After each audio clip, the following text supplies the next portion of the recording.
Viewers welcome back in our program. Viewers, ਜਿਸ ਤਰ੍ਹਾਂ ਕਿ ਤੁਸੀਂ ਡਾਕਟਰ ਸਾਹਿਬ ਦੇ ਵਿਚਾਰ ਸੁਣੇ, ਅਦੀਲਾ ਨੂਰੀਨ ਜੀ ਦਾ ਜੋ ਆਰਟੀਕਲ ਸੀ ਉਹ ਸਾਡੇ ਦਰਸ਼ਕਾਂ ਨੇ ਦੇਖਿਆ ਸੁਣਿਆ, ਔਰ ਡਾਕਟਰ ਸਾਹਿਬ ਨੇ ਆਪਣੇ ਵਿਚਾਰ ਵੀ ਦਿੱਤੇ ਨੇ।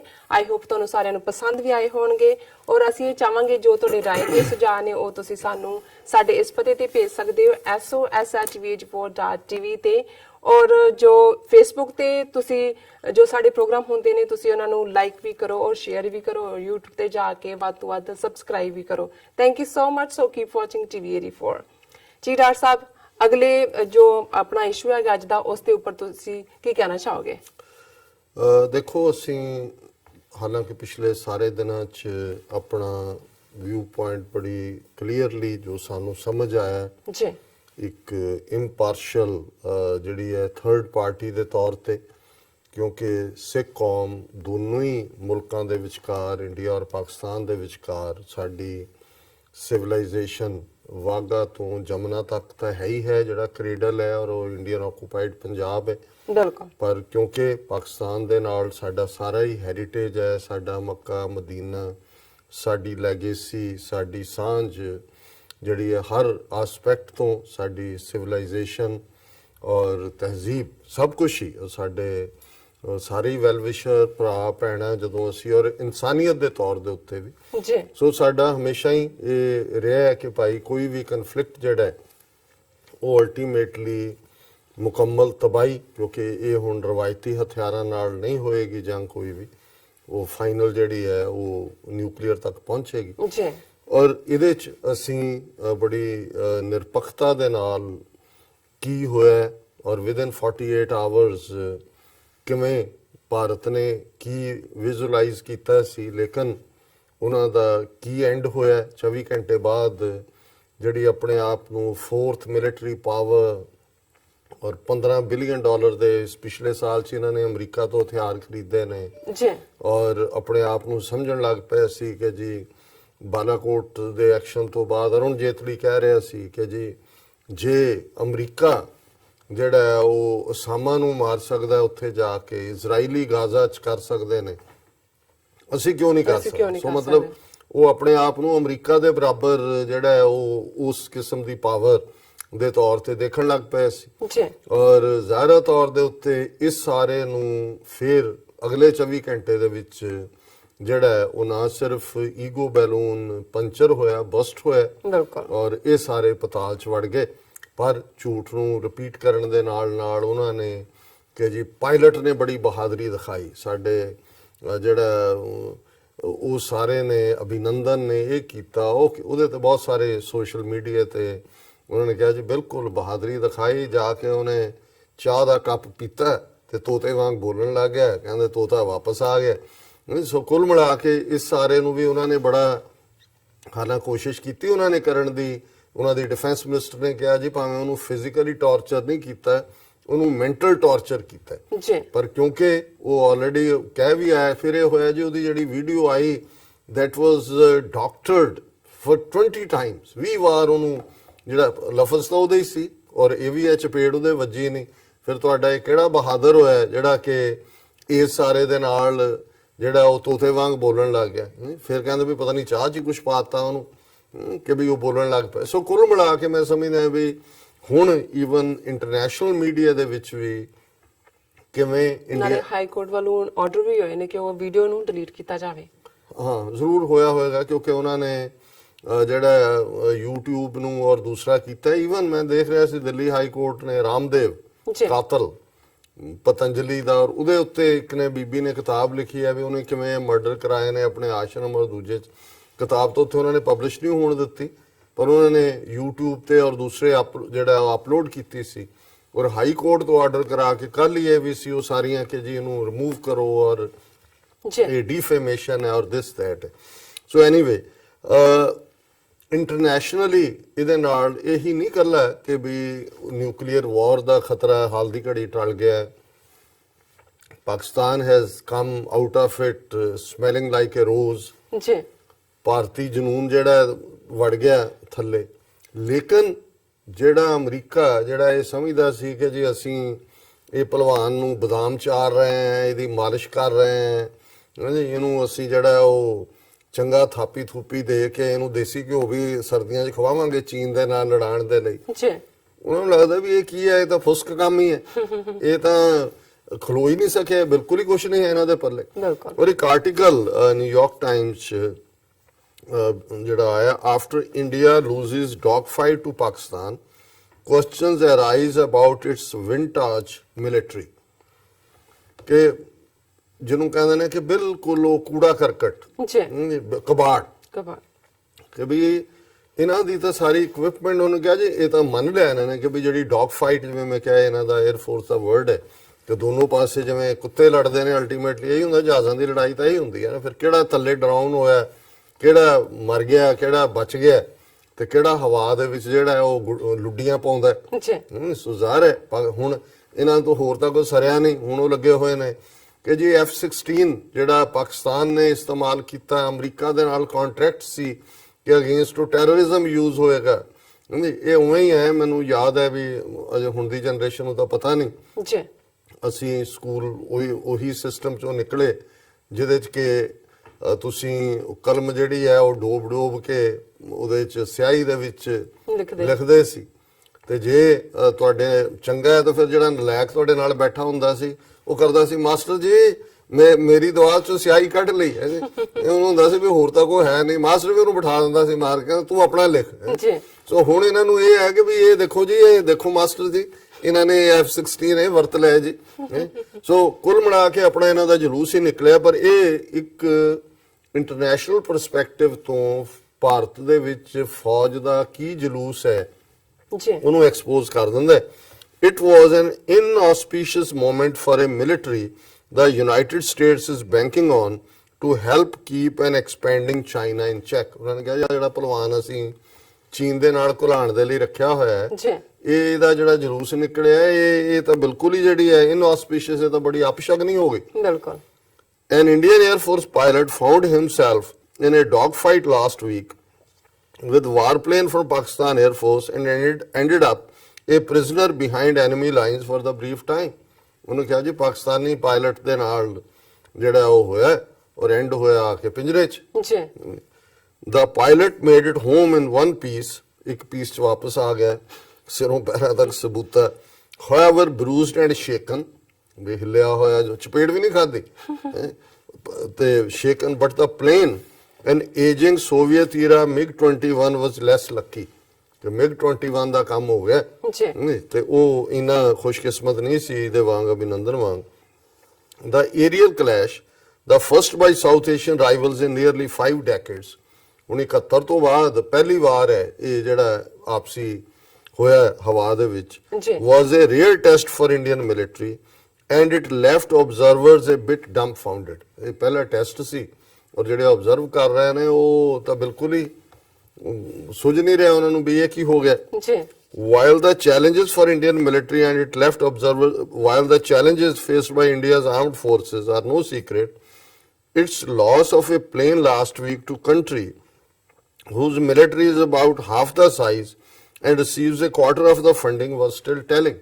ਹੁਣ ਕਿਹਾ ਜੀ ਕੰਨ ਖੋਲਣ ਵਾਲੀ ਗੱਲ ਇਹ ਹੈ ਕਿ ਚੌਥਾ ਹਿੱਸਾ ਉਹਨਾਂ ਦਾ ਖਰਚਾ ਹੈ, ਗਿਣਤੀ ਉਹਨਾਂ ਦੀ ਅੱਧੀ ਹੈ ਔਰ ਕੁੱਟ ਇਹਨਾਂ ਨੇ ਇਹਨੂੰ ਦਿੱਤਾ ਹੈ। ਬਿਲਕੁਲ। India's armed forces are in alarming shape, ਕਿ ਖਤਰਨਾਕ ਖਾਤ। ਔਰ ਇਸ ਤੋਂ ਪਹਿਲਾਂ ਇਹਨਾਂ ਦੇ ਆਪਣੇ ਇੱਕ ਦੋ ਐਕਸਪਰਟਸ ਨੇ ਜਿਸ ਖਬਰ ਨੂੰ ਉਹਨਾਂ ਨੇ ਬਹੁਤੀ ਅਹਿਮੀਅਤ ਨਹੀਂ ਦਿੱਤੀ, ਪਰ ਉਹਨਾਂ ਨੇ ਕਿਹਾ ਜੀ ਜਿੰਨਾ ਇੰਡੀਆ ਦੇ ਕੋਲ ਸਟਾਫ ਹੈ 10 ਦਿਨ ਦੀ ਲੜਾਈ ਨਹੀਂ ਸਟੈਂਡ ਕਰ ਸਕਦੇ। ਇਹ ਤਾਂ 24 ਘੰਟੇ ਚ ਉੱਡ ਗਏ। 10 ਦਿਨ ਤਾਂ ਫੇਰ ਸੀ ਵੀ ਜੋ ਅਸਲਾ ਜਾਂ ਦੂਜਾ ਤੀਜਾ 10 ਦਿਨ ਤੋਂ ਜ਼ਿਆਦਾ ਨਹੀਂ ਹੈਗਾ, ਬਣੇ ਸੁਪਰ ਪਾਵਰ ਹੋਏ ਨੇ।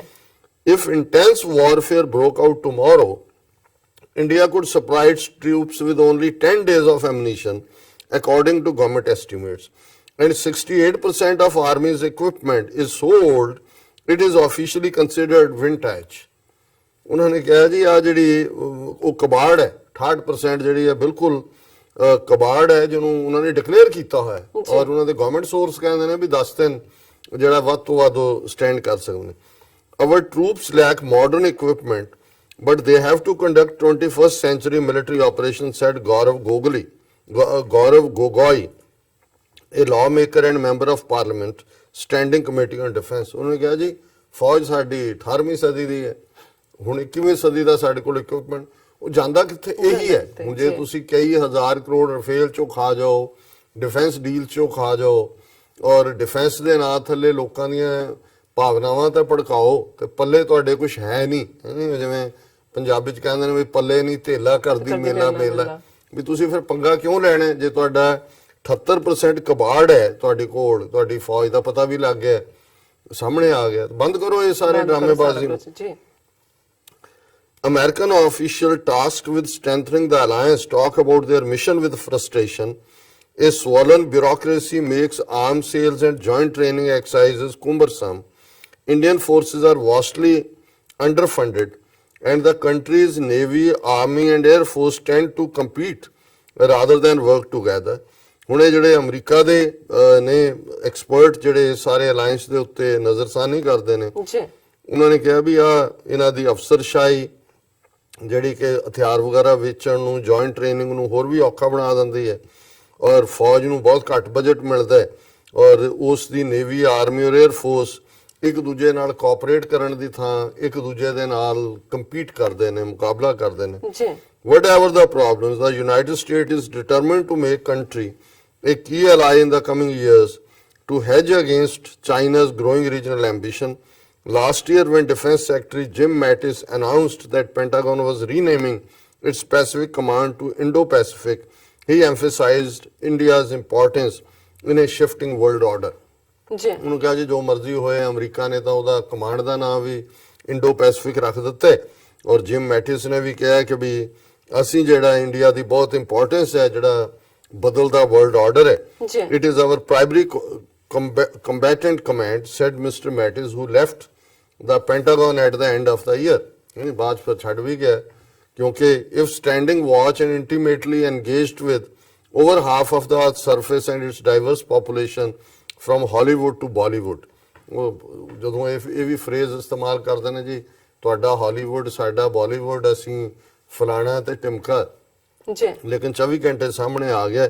ਫਿਰ ਉਹਨੇ ਇਹ ਸਾਰੇ ਡਿਟੇਲ ਚ ਦਿੱਤਾ ਵੀ ਕਿਉਂ ਅਮਰੀਕਾ ਨੇ ਪ੍ਰਾਇੋਰਟਾਈਜ਼ ਕਰਨਾ ਸ਼ੁਰੂ ਕੀਤਾ, ਔਰ ਤੇ $15 ਬਿਲੀਅਨ ਦੇ ਜਿਹੜੇ ਹਥਿਆਰ ਨੇ ਉਹ ਯੂਨਾਈਟਿਡ ਸਟੇਟਸ ਤੋਂ ਇੰਡੀਆ ਨੇ ਖਰੀਦੇ ਨੇ ਇਸ ਸਾਲ ਚ, ਔਰ ਜਿਹੜਾ ਇੰਡੀਅਨ ਆਫੀਸ਼ੀਅਲ ਸੇ ਕਿ ਵੀ ਉਹ ਫਿਰ ਸ਼ਿਕਾਇਤ ਆ ਗਈ ਕਿ ਜੀ F-16 ਫਾਈਟਰ ਜੈਟ ਜਿਹੜੇ ਨੇ ਉਹ ਯੂਜ਼ ਕੀਤੇ ਨੇ। ਅਮਰੀਕਾ ਨੇ ਵੀ ਕਿਹਾ ਜੀ ਵੀ ਆਰ ਅਵੇਅਰ ਆਫ, ਜਿਵੇਂ ਮੈਂ ਕਿਹਾ ਸੀ ਉਹ ਟਰੰਕਾਂ ਵਾਲੀ ਦੁਕਾਨ ਤੋਂ ਇੱਕ ਲੋਹੇ ਦਾ ਟੁਕੜਾ ਲੈ ਕੇ ਸੀਰੀਅਲ ਨੰਬਰ ਲਿਖਿਆ ਸੀ, ਇਹਦੇ ਤੇ ਸੀਰੀਅਲ ਨੰਬਰ ਲਿਖਿਆ, ਔਰ ਉਹਨਾਂ ਨੇ ਵੀ ਕਹਿਣਾ ਹੀ ਹੁੰਦਾ ਕਿ ਵੀ ਠੀਕ ਹੈ ਜੀ ਅਸੀਂ ਕਰ ਰਹੇ ਹਾਂ ਜੀ, ਵੀ ਆਰ ਡਬਲ ਚੈਕਿੰਗ ਕਿ ਵੀ ਇਹ ਕੀ ਹੈਗਾ।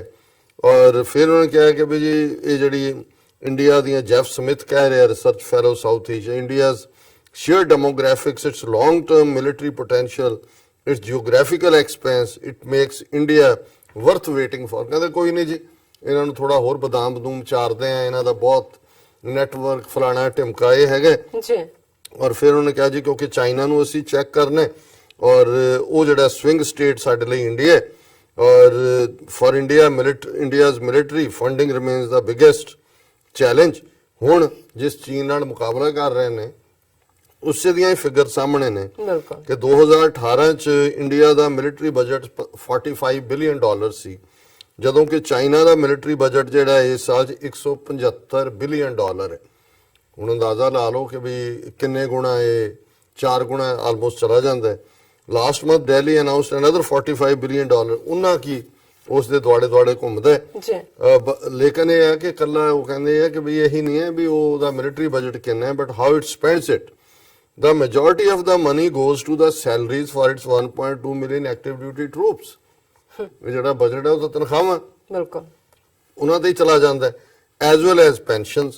Only $14 billion will be used to buy new hardware. $14 billion ਚ ਖਰੀਦਣਗੇ, 15 ਬਿਲੀਅਨ ਦਾ ਹਥਿਆਰ ਅਮਰੀਕਾ ਤੋਂ ਲੈ ਲੈ ਜੀ, ਤੇ ਉਹਨਾਂ ਨੂੰ ਅੱਗੋਂ ਕੀ ਕਰਨਾ ਹੈ, ਉਹ ਸਾਰੇ ਨੂੰ ਟ੍ਰੇਨਿੰਗ ਕੀ ਹੈ ਉਹਦੇ ਚ ਕੋਈ ਨਹੀਂ ਹੈ। Or at a time when modern armies are investing hugely on upgrading their intelligence and technical capabilities, we need to be doing the same. ਇਹ ਉਹਨਾਂ ਦਾ ਕਹਿ ਰਿਹਾ ਮਿਸਟਰ ਗੋਗੋਈ। ਔਰ ਫਿਰ ਚਾਈਨਾ ਦੇ ਨਾਲ ਕੰਪੇਅਰ ਕੀਤਾ ਕਿ ਵੀ ਇਹ ਚਾਈਨਾ ਜਿਹੜਾ ਉਹ ਕਿੱਥੋਂ ਸ਼ੁਰੂ ਹੋ ਕੇ ਕਿੱਥੇ ਪਹੁੰਚ ਗਿਆ। The difference is that China started 20 or 30 years ahead of us in terms of economical liberalization. ਕਿ ਜੀ ਉਹਨਾਂ ਨੇ ਤਾਂ 30 ਸਾਲ ਪਹਿਲਾਂ ਸ਼ੁਰੂ, ਫਿਰ ਤੁਸੀਂ ਕਿਉਂ ਜਿਹੜਾ ਉਹ ਜਿਹੜੀ ਜੇ ਤੁਹਾਡੀ ਨਸਲ ਕੋੜ ਕਿਰਲੀ ਦੀ ਹੈ ਤਾਂ ਸ਼ਤੀਰਾਂ ਨੂੰ ਜੱਫੇ ਨਾ ਮਾਰੋ, ਬਿਲਕੁਲ, no doubt। ਫਿਰ ਉੱਥੇ ਕੀ ਰਹੋ ਜੋ ਤੁਸੀਂ ਹੈਗੇ ਹੋ। ਜੀ ਤੇ ਫਿਰ ਉਹਨਾਂ ਨੇ ਕਿਹਾ ਜੀ ਅਸੀਂ ਤਾਂ ਆਪਣੇ ਬੜੇ ਸਿਟੀਜ਼ਨਸ ਦੀਆਂ ਲਾਈਵਸ ਨੂੰ ਇੰਪਰੂਵ ਕਰ ਰਹੇ ਹਾਂ, ਇਲਿਟਰੇਸੀ ਰੇਟ ਬੜਾ ਹੈ, ਜਿਹੜੀ ਹੈ ਸੈਨੀਟੇਸ਼ਨ ਇਨਫਰਾਸਟ੍ਰਕਚਰ ਨਹੀਂ ਹੈ, ਔਰ ਚਾਈਨਾ ਤਾਂ ਬਹੁਤ ਇਸ 'ਚ ਅੱਗੇ ਲੰਘ ਗਿਆ, ਔਰ ਚਾਈਨਾ ਨੇ ਸਾਰੇ ਨੂੰ ਜਿਹੜਾ ਹੈ ਉਹ ਆਊਟਪੇਸ ਕਰ ਦਿੱਤਾ ਹੈ। ਫਿਰ ਉਹਨਾਂ ਨੇ ਕਿਹਾ ਜੀ ਸਲੋ ਮੂਵਿੰਗ ਪ੍ਰੋਸੈਸ ਹੈ, ਬਹੁਤ ਵੱਡੀਆਂ ਕੰਟਰੀਜ਼ ਜਿਹੜੀ ਮਿਲਟਰੀ ਹਾਰਡਵੇਅਰ ਹੈ। ਫਿਰ ਉਹਨਾਂ ਨੇ ਕਿਹਾ ਕਿ ਵੀ ਇਹ $8.9 ਬਿਲੀਅਨ ਦੀ ਜਿਹੜੀ 36 ਰਫੇਲ ਫਾਈਟਰ ਪਲੇਨਸ ਦੀ ਡੀਲ ਹੈ, ਉਹਦੇ ਤੇ ਵੀ ਆਪੋਜੀਸ਼ਨ ਮੋਦੀ ਨੂੰ ਰਗੜਾ ਦੇ ਰਹੀ ਹੈ, ਜੀ ਔਰ ਇਹ ਉਹਨੇ ਆਪਣੇ ਯਾਰ ਦੀ ਜੇਬ ਚ ਪਾਤੇ ਨੇ $9 ਬਿਲੀਅਨ। ਔਰ ਐਂਡ ਚ ਉਹਨਾਂ ਨੇ ਕਿਹਾ ਦਾ purchase will help India replace its ageing fleet of MiG-21 and other jet ਲੈ ਆਓਗੇ, ਜਹਾਜ਼ ਲੈ ਆਓਗੇ। ਇਹ ਜਿਹੜਾ ਅਭਿਨੰਦਨ ਹੈ ਇਹਦੀ ਥਾਂ ਤੇ ਕਿਹੜਾ ਕਰੇਜੀਅਸ ਲਿਆਓਗੇ? ਬਿਲਕੁਲ, ਹੁਣ ਸਿੱਖਾਂ ਨੇ ਤੁਹਾਡੇ ਲਈ ਨਹੀਂ ਮਰਨਾ ਨਹੀਂ ਹੈ। ਮਰਨਾ। ਔਰ ਇਹ ਗੱਲ ਜ਼ਾਹਰ ਹੈ ਵੀ ਅਜੇ ਵੀ ਫੇਸ ਰੱਖਿਆ ਧਨੋਆ ਚੀਫ 에ਅਰ ਮਾਰਸ਼ਲ ਜਿਹੜਾ 에ਅਰ ਫੋਰਸ ਦਾ, ਉਹਨੂੰ ਬਿਠਾਇਆ ਹੋਇਆ ਸੀ। ਉਹਨੇ ਵੀ ਅਖੀਰ ਕਿਹਾ ਜੀ ਮਾਰਨੇ ਕਿ ਗਿਣਨੇ ਸਾਡਾ ਕੰਮ ਨਹੀਂ ਹੈਗਾ। ਪਰ ਅਸੀਂ ਹਾਲਾਂਕਿ ਹੁਣ ਮੈਂ ਦੇਖ ਰਿਹਾ ਘੜੀ ਵੱਲ ਵੀ ਟਾਈਮ ਵੀ ਹੋ ਗਿਆ, ਵਕਤ ਹੋ ਗਿਆ ਜੀ ਕਿ ਕੁਝ ਵੀਰਾਂ ਨੂੰ ਸਾਡੇ ਪਾਕਿਸਤਾਨੀ ਵੀਰ ਪੁੱਛਦੇ ਨੇ ਕਿ ਜੀ ਅਜੇ ਵੀ ਇਹ ਪੱਗਾਂ ਵਾਲੇ ਸੀ। ਮੈਂ ਕਿਹਾ ਜੀ ਇਹ ਮਰਸਨਰੀ ਨੇ। ਜੀ ਇਸੇ ਹੀ ਧਨੋਏ ਦਾ ਪਿਓ SS ਧਨੋਆ ਜਿਹੜਾ ਕਿ ਚੀਫ ਸੈਕਟਰੀ ਸੀ ਪੰਜਾਬ 'ਚ 1990s ਦੇ ਦੌਰ 'ਚ, ਜਦੋਂ ਪੰਜਾਬ ਦੇ ਵਿੱਚ ਹਜ਼ਾਰਾਂ ਦੀ ਗਿਣਤੀ 'ਚ ਸਿੱਖ ਮੁੰਡੇ ਜਿਹੜੇ ਨੇ ਚੁੱਕ ਕੇ ਪਿੰਡਾਂ 'ਚੋਂ ਮਾਰੇ ਗਏ। ਚੀਫ ਸੈਕਟਰੀ ਦਾ ਮਤਲਬ ਹੁੰਦਾ ਹੈ ਡਿਸੀਜਨ ਮੇਕਰ, ਜੀ ਜਿਹੜਾ ਉੱਤੇ ਬੈਠਾ ਹੈ। ਔਰ ਉਹਦਾ ਇੱਕ ਆਰਟੀਕਲ ਵੀ ਮੈਂ ਕੱਢਿਆ ਜਿਹੜਾ ਉਹਨੇ ਦਰਬਾਰ ਸਾਹਿਬ ਤੇ ਹਮਲੇ ਨੂੰ ਲੈ ਕੇ ਰਿਟਾਇਰਮੈਂਟ ਤੋਂ ਬਾਅਦ ਲਿਖਿਆ। ਇੰਦਰਾ ਗਾਂਧੀ ਦੀ ਬੜੀ ਤਾਰੀਫ ਕੀਤੀ ਹੋਈ ਹੈ ਦੇਖੋ, ਕਿ ਜੀ ਉਹ ਇੰਦਰਾ ਗਾਂਧੀ ਥੋੜੀ ਸੀ, ਉਹ ਤਾਂ ਜਨਰਲਾਂ ਦਾ ਕਸੂਰ ਸੀ। ਇੰਦਰਾ ਗਾਂਧੀ ਨੇ ਕੋਈ ਆਰਡਰ ਨਹੀਂ ਕੀਤਾ। ਹਾਂ, ਉਹਨੇ ਡੇਟ ਗਲਤ ਚੁਣੀ, ਗੁਰਪੁਰਬ ਵਾਲੇ ਦਿਨ ਕਿਉਂ ਕਰ ਲਿਆ, ਉਸੇ ਆਰਟੀਕਲ ਵੀ ਕਿਸੇ ਵੇਲੇ ਡਿਸਕਸ ਕਰਾਂਗੇ। ਸੋ ਮੈਂ ਇਹ ਦੱਸਣਾ ਚਾਹੁੰਦਾ ਕਿ ਜਿਹੜੇ ਹਕੂਮਤ ਦੇ ਹੱਥਾਂ 'ਚ ਟੂਲ ਬਣ ਕੇ ਆਪਣੀ ਕੌਮ ਨੂੰ ਮਰਵਾਉਣ ਤੱਕ ਜਾ ਸਕਦੇ ਨੇ, ਹਜ਼ਾਰਾਂ ਨੌਜਵਾਨ ਇਹਦੇ ਪਿਓ ਦੇ ਪੀਰੀਅਡ 'ਚ ਚੀਫ ਸੈਕਟਰੀ ਹੁੰਦੇ ਆ ਪੰਜਾਬ 'ਚ ਮਾਰੇ ਗਏ, ਉਹ ਮਰਸਨਰੀ ਨੇ। ਸੋ ਉਹਨਾਂ ਦੀ ਤੁਸੀਂ ਪੱਗ ਨਾ ਦੇਖੋ, ਲੰਬਾ ਚੌੜਾ ਕੱਦ ਨਾ ਦੇਖੋ। ਇਹ ਜਿਹੜੇ ਨੇ ਇਹ ਮਰਸਨਰੀ ਨੇ। ਇਦਾਂ ਦੀ ਨਸਲ ਅੰਗਰੇਜ਼ਾਂ ਦੇ ਨਾਲ ਰਲ ਕੇ ਉਹਨਾਂ ਦੇ ਕੁੱਤੇ ਬਣ ਕੇ ਵੀ ਆਪਣੇ ਲੋਕਾਂ ਦੇ ਉੱਤੇ ਜ਼ੁਲਮ ਕਰਦੇ ਸੀ। ਸੋ ਸਿੱਖ ਕੌਮ ਬਾਈ ਐਂਡ ਲਾਰਜ ਉਹ ਇਸ ਸਾਰੇ ਦੇ ਵਿੱਚ ਉਹਨਾਂ ਦੀ ਹਮਦਰਦੀ ਪਾਕਿਸਤਾਨ ਦੇ ਨਾਲ ਰਹੀ, ਔਰ ਰੋਲ ਉਹਨਾਂ ਦਾ ਨਿਊਟਰਲ ਵਾਲਾ ਰਿਹਾ। ਜਿਵੇਂ ਕਿ ਈਵਨ ਕਸ਼ਮੀਰੀ ਜਿਹੜੇ ਤਾਲਿਬੇ ਇਲਮ ਸੀ ਔਰ ਦੂਜੇ ਉਹਨਾਂ ਦੀ ਜਿਹੜੀ ਹੈ ਪ੍ਰੋਟੈਕਸ਼ਨ ਦੇ ਲਈ ਆਣਾ ਵੀ, ਇਹਦੇ ਬਾਵਜੂਦ ਕਿ ਹਿੰਦੂ ਤਵੀ ਜਿਹੜੇ ਨੇ ਉਹ ਮੂੰਹ ਦੇ ਵਿੱਚ ਝੱਗ ਘੋਲ ਰਹੇ ਨੇ ਕਿ ਇਸ ਸਿਚੁਏਸ਼ਨ ਨਾਲ ਉਹ ਕਿਵੇਂ ਡੀ। ਜੀ ਡਾਕਟਰ ਸਾਹਿਬ ਤੁਹਾਡਾ ਬਹੁਤ ਬਹੁਤ ਸ਼ੁਕਰੀਆ। ਇੱਥੇ ਲੈਣੇ ਬ੍ਰੇਕ ਤੋਂ ਪਹਿਲਾਂ ਅਸੀਂ ਦਰਸ਼ਕਾਂ ਦੇ ਸਰੋਤਿਆਂ ਨੂੰ ਫਿਰ ਦੁਬਾਰਾ ਅਪੀਲ ਤੇ ਬੇਨਤੀ ਕਰਦੇ ਹਾਂ। ਵੀਅਰਸ, ਜਿਸ ਤਰ੍ਹਾਂ ਕਿ ਤੁਸੀਂ ਜਾਣਦੇ ਹੋ ਕਿ TV 84 ਮਨੁੱਖੀ ਹੱਕਾਂ ਦਾ ਪਹਿਰੇਦਾਰ ਹੈ। TV 84 ਸਿੱਖਾਂ, ਕਸ਼ਮੀਰੀਆਂ ਤੇ ਭਾਰਤੀਆਂ ਨੂੰ ਅਤੇ ਸਟੇਟਾਂ ਦੇ ਲੋਕਾਂ ਦੇ ਸਵੈ ਨਿਰਣੇ ਦੇ ਹੱਕਾਂ ਦਾ ਹਾਮੀ ਹੈ। ਅਸੀਂ ਚਾਹਾਂਗੇ ਕਿ ਤੁਸੀਂ TV 84 ਦੀ ਚੜ੍ਹਦੀ ਕਲਾ ਲਈ ਵੱਧ ਤੋਂ ਵੱਧ ਡੋਨੇਟ ਕਰੋ। ਡੋਨੇਟ ਕਰਨ ਲਈ ਸਾਡੀ ਵੈਬਸਾਈਟ tv84.tv ਤੇ ਜਾ ਕੇ ਪੇਪਲ ਦੀ ਵਰਤੋਂ ਕਰਕੇ ਵਨ ਟਾਈਮ ਡੋਨੇਟ ਕਰ ਸਕਦੇ ਹੋ, ਮੰਥਲੀ ਡੋਨੇਟ ਵੀ ਕਰ ਸਕਦੇ ਹੋ। ਤੁਸੀਂ TV 84 ਦੇ ਨਾਮ ਤੇ ਚੈੱਕ ਬਣਾ ਕੇ ਸਾਨੂੰ ਮੇਲ ਵੀ ਕਰ ਸਕਦੇ ਹੋ ਸਾਡੇ ਇਸ ਪਤੇ ਤੇ 36-01 37th Avenue, Long Island City, New York 11101 USA, ਜਾਂ ਫਿਰ ਤੁਸੀਂ ਸਾਨੂੰ ਫੋਨ ਰਾਹੀਂ ਵੀ ਸੰਪਰਕ ਕਰ ਸਕਦੇ ਹੋ ਸਾਡੇ ਫੋਨ ਨੰਬਰ ਤੇ 5164060694। Thank you so much viewers. ਤੁਸੀਂ ਕਿਤੇ ਨਹੀਂ ਜਾਣਾ, ਮਿਲਦੇ ਹਾਂ ਛੋਟੇ ਜਿਹੇ ਬ੍ਰੇਕ ਤੋਂ ਬਾਅਦ।